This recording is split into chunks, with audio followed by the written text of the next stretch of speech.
Welcome, friends and foes, survivors and killers. Let's sit around the campfire together and talk about Dead by Daylight. Specifically, a certain pair of French killers and the new lease of life they've been given as of the recent mid-chapter update. It's very rare that I get to talk about twins on this channel and actually bring to you good news, and I hate to say it, but today is no exception. Because today it is my solemn duty to inform you that someone I hold in very high regard has said something very silly. Oddstarver is a lovely guy and I have nothing but respect for him, but his recent tier list has drawn some flack among players of various killers. Some are saying Hag is too high, some are saying Nemesis is too low, but there's one killer placement on this list that nobody seems to be talking about. Well, they might technically be considered two killers, and since it's been a slow news week with nothing strange or momentous announced recently, I thought it'd be no finer time to talk about it.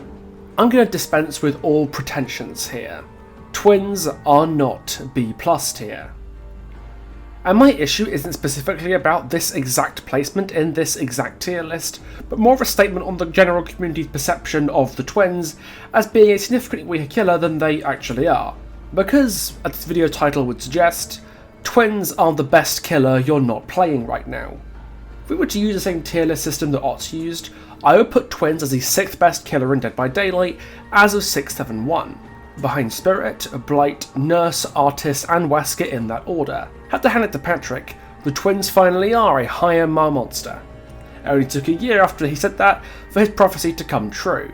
So we can all rub his bald head for good fortune and functional balance patches as we head into the anniversary. But before I go into exactly why I think twins are so damn good, I'm going to talk about a couple of reasons why I think people believe twins to be a worse killer than they are. The first and biggest reason being, twins have not had it easy for the better part of the past 2 years. Since the release of Circle of Healing, and arguably before, Dead by Daylight has been in a really hostile meta for survivors that I've come to call Dead by Healing.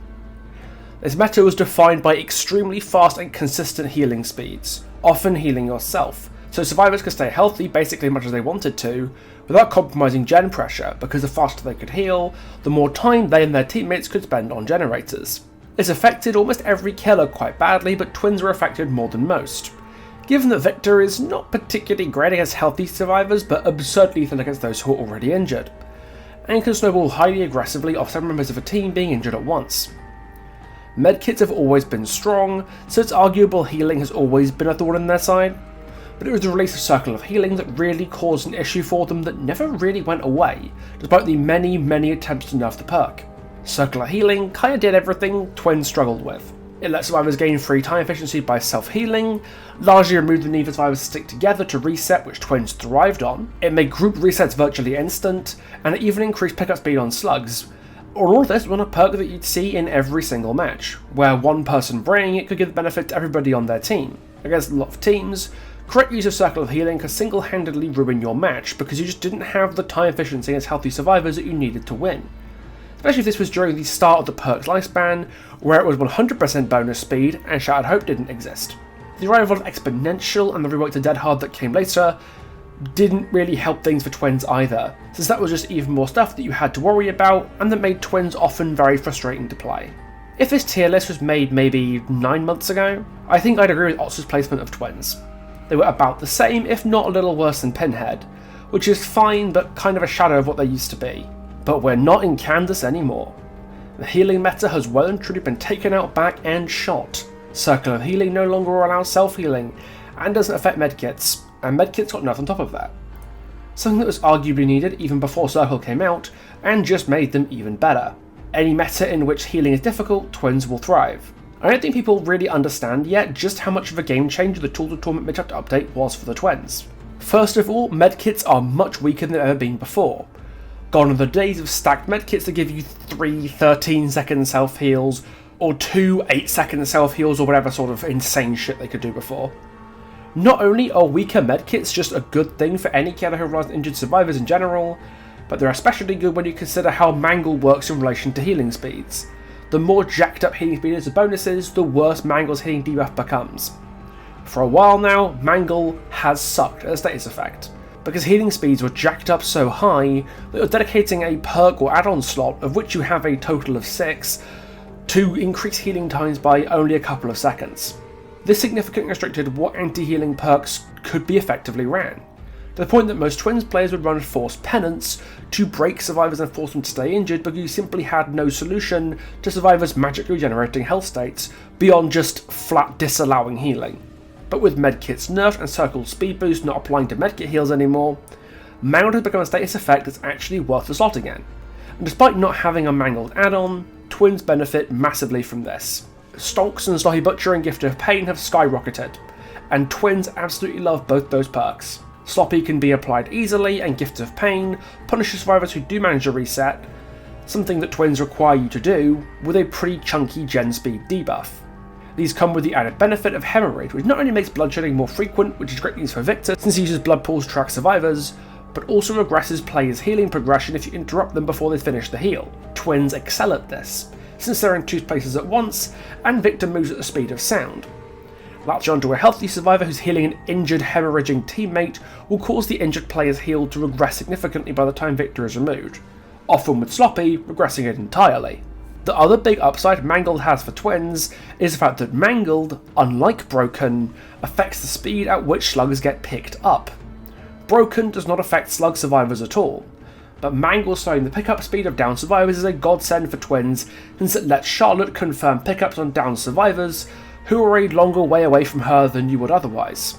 You can be more aggressive slugging when Mangled is applied to your targets first in a way that Twins benefit from probably more than any other killer. Another major benefit that applies to the Twins now is the reduction in usage of Circle of Healing, a perk that's been the bane of all Twins players basically since it came out. Don't get me wrong, the perk is still pretty damn good, but the reason most people used to run it, free, efficient self-healing with no cap, or really much the killer could do to turn it off, doesn't exist anymore. That means usage of the perk has dropped off a cliff. Before you could expect 1 to 2 in every single match. Now it's still used, but nowhere near as much. And because Circle was the one boon that was a staple in everyone's builds, that means the other boons you only ever saw with Circle also don't see play anymore. Fuck you, Exponential, don't let the door hit you on the way to hell. Although it's worth remembering that when Circle does get used, it's still pretty effective against Twins, although harder to use and not as good as it used to be. That 100% altruistic healing speed boost applies to down survivors too, meaning the boon now has the effect of We're Gonna Live Forever, on top of We're Gonna Live Forever already being a really good perk against them, and the two can stack. Teams resetting at the speed of sound can still be bad news bears for you as a Twins player even if they can't heal themselves. But this is a case where the perk's reduced pick rate is actually a more effective buff for the Twins than the nerf Circle of Healing actually received.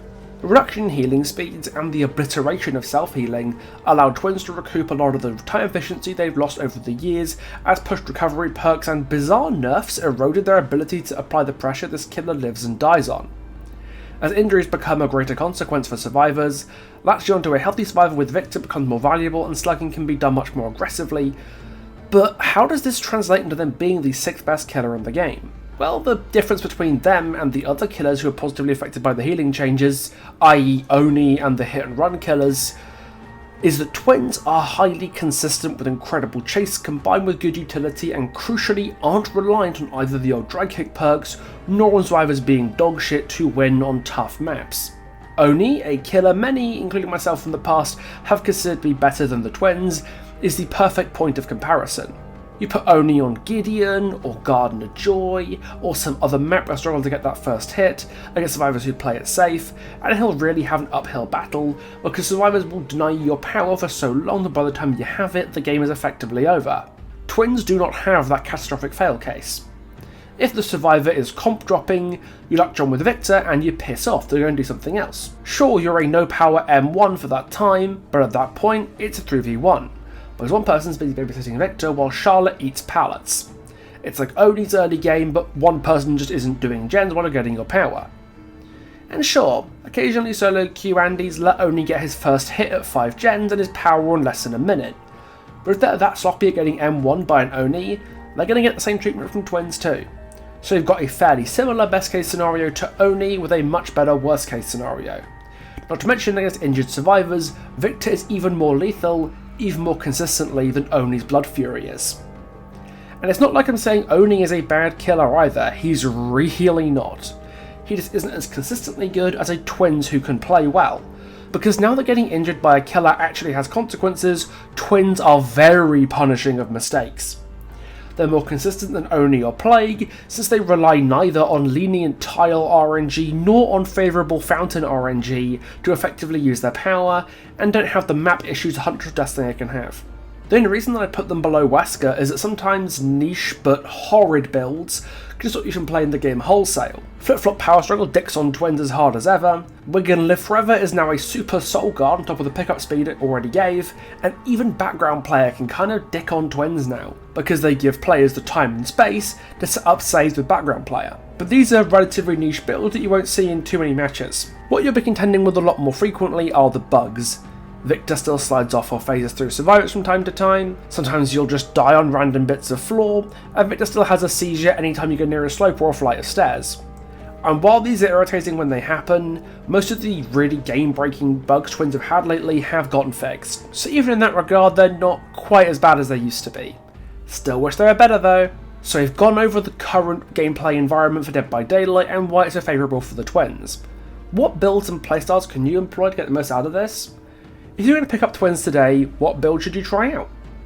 I have 3 builds here that you could give a go to give a sense of different ways of playing twins, and you can find whatever works for you and adapt the build to your taste.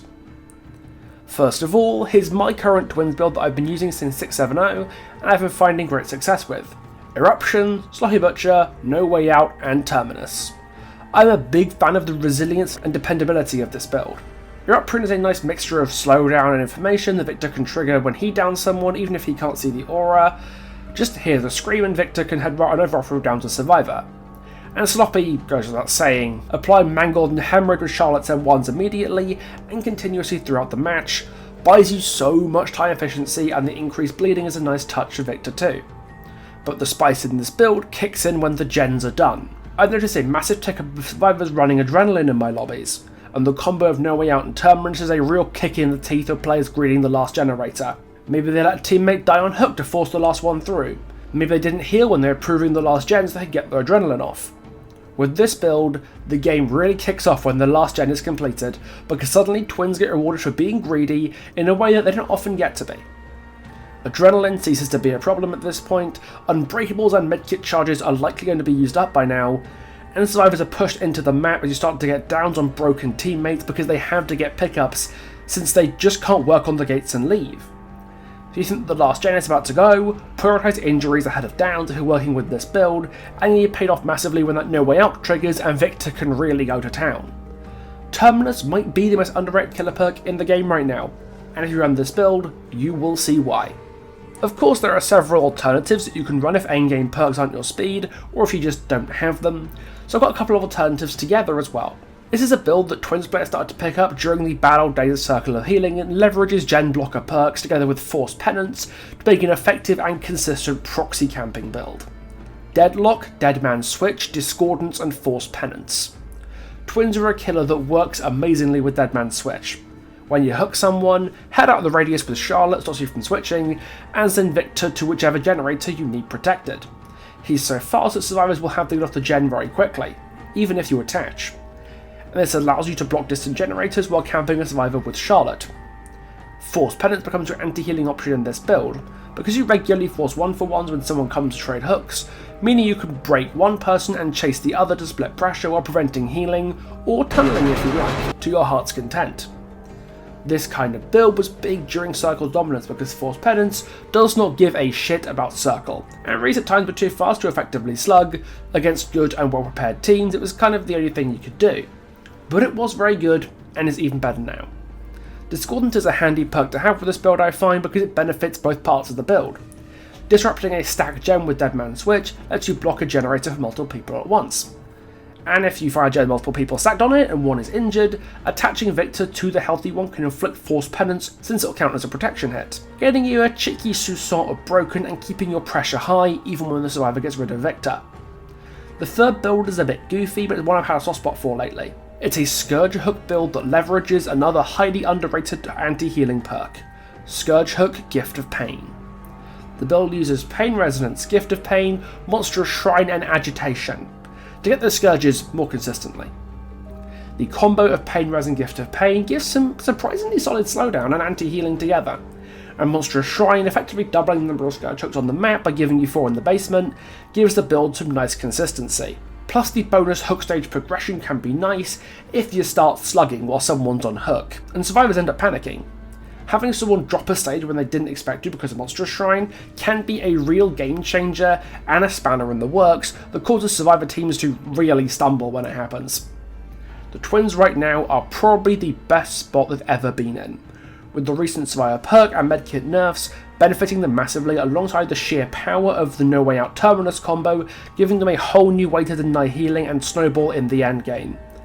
There's several viable builds for them, which is impressive given that most tracking, stealth and chase perks don't work with Victor, and I encourage you to give any or all of them a go to figure out what works for you on your twins adventure. If you want to learn more about playing this killer, I have a 3-part guide to the twins on YouTube if you wanted to see. The first episode covers the basics of their power and how to use it, a second is a guide to their add-ons, and the third covers advanced strategies and micromanagement. This killer is incredible. By far my favourite thing about this game, and my continued reason to play it. And this new update has given them a new lease of life I truly never expected them to get. It's gotten to the point now where I almost don't want twins to get reworked at all, because I like them just the way they are. Rework Skull Merchant, Knight, fucking Freddy first. We've already waited so long, we may as well keep twins in their current state a while longer, so we can enjoy them before behaviour gives Charlotte a rocket launcher and makes Victor move at 30% speed or whatever hellish schemes they have in mind for the twins. Because really, they don't need that much to be done to them. Hopefully today's been a little display of why you probably can't buff twins significantly. What they need is polish and a side grade to make them smoother to play, and a little fairer to play against at times. Hopefully the rework does give them that.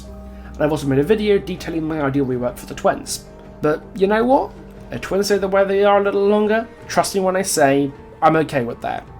Twins being the way they are, and the game being the way it is around them, has made me love playing DBD again, in a way I haven't since maybe autumn 2021. You hear all this talk of players burning out and switching games, but I haven't been happier than this in a very long time with the way Dead by Daylight is right now. My favourite killer finally feels like they belong in the game, and I hope if you haven't tried them lately that you give them a go, maybe you start to feel the same way. They're fun, skill expressive, strong as all hell, and totally unlike any other killer in this game. And if you do give them a go, I wish you the best of luck. So that concludes my controversial take on the twins' current state in the game. Do you think I'm on copium? Do you think I have a point? Do you think I'm just insane because I think Spirit's the best killer in Dead by Daylight right now? Whatever you have to say, let me know in the comments. I've got a lot to work on in the next few days, so I'll keep you posted. Because alongside Dead by Daylight and Evil Dead's anniversaries happening about this kind of time, I also took a trip on Monday to London as part of a preview event for the newest Riot Forge game, Convergence. And it was a really great evening to look into a really interesting game, so there'll be a video on that probably coming at some point if I can get everything together. In any case, hope you guys enjoy the anniversary livestream later today, and I'll see you in the next one, so ta-ta for now.